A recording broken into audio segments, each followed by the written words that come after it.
Vegetarian hotels ரெஸ்டாரண்ட்ஸில் இருக்கக்கூடிய சாப்பாடை நம்ம வீட்டு சாப்பாட்டு டேஸ்ட்டில் எப்படி செய்து எப்படி எந்த மாதிரியாக ப்ரெசென்ட் பண்ணலாம் அப்படிங்கிறத தான் கம்ப்ளீட்டாக இந்த வீடியோவில் பார்க்க போகிறீங்க. சாம்பார், ரசம் அந்த மாதிரி எல்லாமே இதில் இருக்கும். முதல்ல சாம்பார் எப்படி பண்ணுறதுன்னு பார்க்கலாம். ஒரு பாத்திரத்தை அடுப்பில் வச்சு கடுகு தாளிச்சுக்கோங்க, வெந்தயம் தாளிச்சுக்கோங்க. அதுக்கப்புறம் வெங்காயம், பச்சை மிளகாய், கருவேப்பிலை போட்டு கொஞ்சம் பெருங்காயம் போட்டு தக்காளி போட்டு அது கூட 4-5 அவரைக்காய் சாம்பார் தான் வைக்க போகிறோம். இதுக்கு பருப்பை முதல்லையே நம்ம வேக வச்சு எடுத்து வச்சுக்கணும். பருப்பு, ஜவ்வரிசி, ஒரு உருளைக்கிழங்கு இது எல்லாத்தையும் அட் அ டைம் வேக வச்சிட்டோம் அப்படின்னா வேலை சீக்கிரமாக முடிஞ்சிடும். இப்போ பருப்பு வேக வச்ச தண்ணியை ஊற்றிட்டு சாம்பாருக்கு தேவையான 1 டீஸ்பூன் அளவு மல்லித்தூள் போட்டு ஒரு விசிலுக்கு வேக வச்சு எடுத்துக்கோங்க. அதுக்கப்புறமா இந்த பருப்பையும் தேவையான அளவு புளியையும் கரைச்சி விட்டு நல்லா கொதித்த உடனே இதில் மல்லித்தழையை தூவி நீங்கள் இறக்கிட்டிங்கன்னா சாம்பார் ரெடி ஆயிரும். அடுத்தது கேபேஜும் பாசிப்பருப்பும் போட்டு ஒரு கூட்டு வைக்க போகிறோம். அதுக்கு பாசிப்பருப்பு, ஒரு அரை தக்காளி, 2 பல் பூண்டு, இந்த கேபேஜ் எல்லாத்தையும் போட்டுக்கோங்க. கொஞ்சமாக சீரகம், கொஞ்சம் மஞ்சப்பொடி இதையும் சேர்த்து அளவாக தண்ணி ஊற்றி ஒரு 2 விசிலுக்கு மட்டும் வேக வைங்க. அதுக்கு மேலே வேக வைக்க வேண்டாம். 2 விசில்லையே அந்த காயும் நல்லா வெந்துடும், அந்த பருப்பும் நமக்கு தேவையான அளவு வெந்து வந்துடும். அதுக்கப்புறமா இந்த மாதிரி திறந்து எல்லாத்தையும் நல்லா கலந்து விட்டுக்கோங்க. விட்டுட்டு இன்னொரு பாத்திரத்தை அடுப்பில் வச்சு அதில் கடுகு, கொஞ்சமாக ஜீரகம், வெங்காயம், பச்சை மிளகாய், கருவேப்பிலை இதெல்லாம் தாளித்து அந்த வேக வச்சு வச்சுருக்கிற முட்டைக்கோஸ் வேக வச்சு வச்சுருக்கிற அந்த பாத்திரத்தில் இதை சேர்த்து நல்லா கலந்து விட்டு அதை திரும்பவும் நம்ம கொஞ்சம் நேரம் மூடி வேக வைக்கணும். இப்போ இந்த வெங்காயமெல்லாம் நல்லா வதங்கி வந்தாச்சு.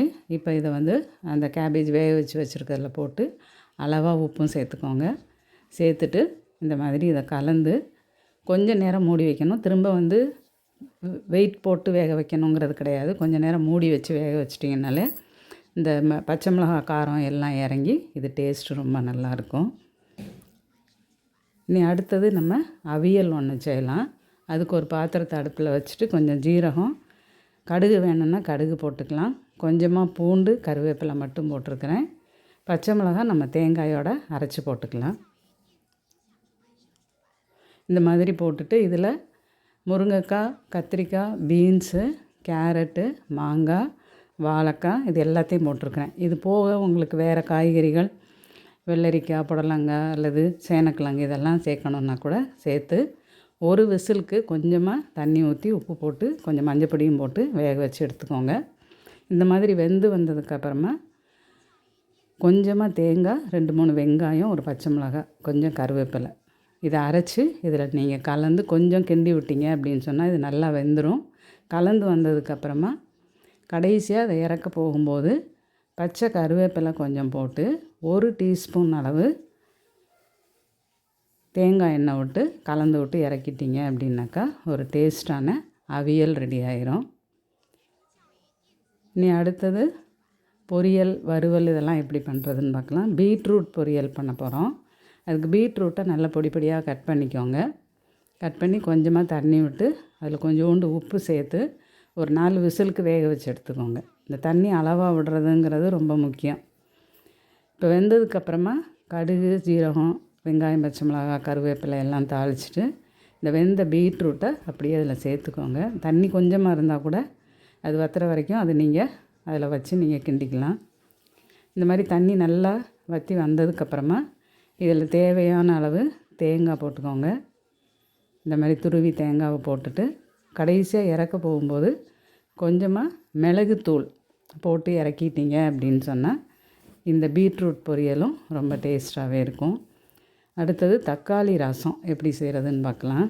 தக்காளியை நல்லா கரைச்சிக்கோங்க. ஒரு மாட்டரில் கொஞ்சமாக மிளகு, கொஞ்சம் ஜீரகம் அதை தட்டிக்கோங்க. அது கூடவே கொஞ்சமாக கருவேப்பிலை, 2-3 பல் பூண்டு அதையும் சேர்த்து தட்டிக்கோங்க. அது நல்லா தட்டினதுக்கப்புறம் இந்த மல்லித்தழையோட தண்டும் ஒரு பச்சை மிளகாயும் சேர்த்து நல்லா தட்டி அதை இந்த கரைச்சி வச்சுருக்கிற தக்காளியில் சேர்த்து தேவையான அளவு உப்பும் சேர்த்து இதை தாளித்து விட்டு கொதிக்க வச்சு இறக்கிட்டிங்க அப்படின்னு சொன்னால் இந்த ரசமும் ரெடி ஆயிரும்.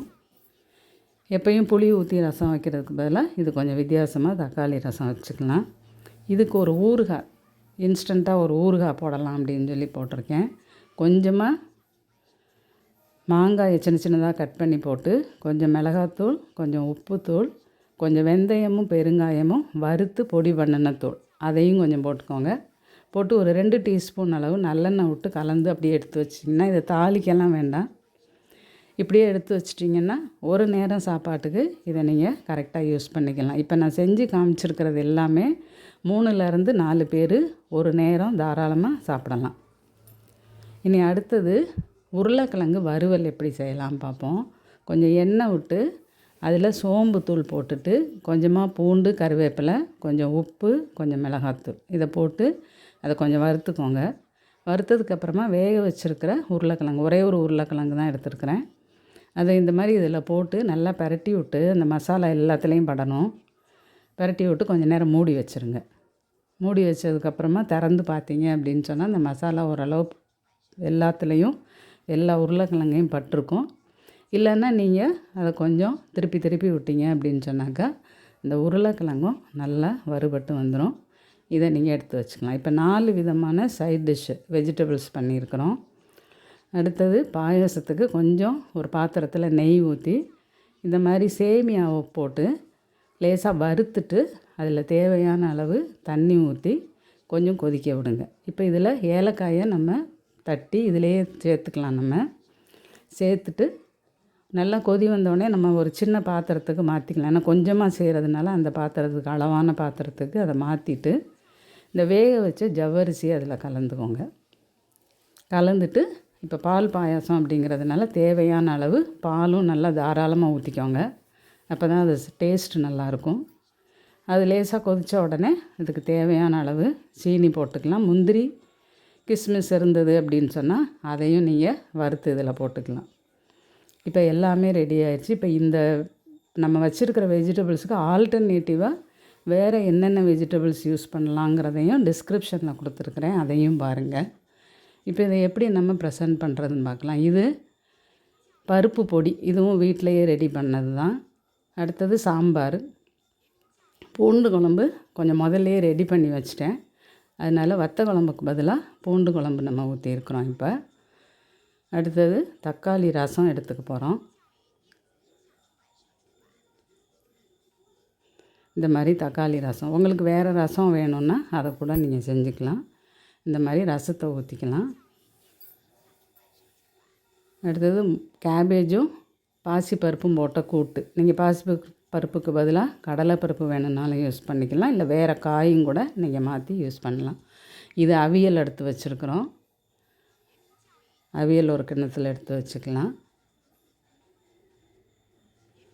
பீட்ரூட் பொரியல், பீட்ரூட்டுக்கு பதிலாக பீன்ஸ் யூஸ் பண்ணுறதா இருந்தால் யூஸ் பண்ணலாம். உருளைக்கிழங்கு வறுவல் பண்ணியிருக்கிறோம். அதுக்கு பதிலாக கூட வாழைக்காய் வறுவல் செய்கிறதா இருந்தால் செய்யலாம். இல்லை சேனக்கிழங்கு செய்யலாம். நமக்கு என்ன காய் பிடிக்குதோ அதை யூஸ் பண்ணிக்கலாம். இது ஊறுகாய் கொஞ்சமாக எடுத்து பாயாசம் எடுத்து வச்சுருக்குறோம். அப்பளம் வறுத்து வச்சுக்க போகிறோம்.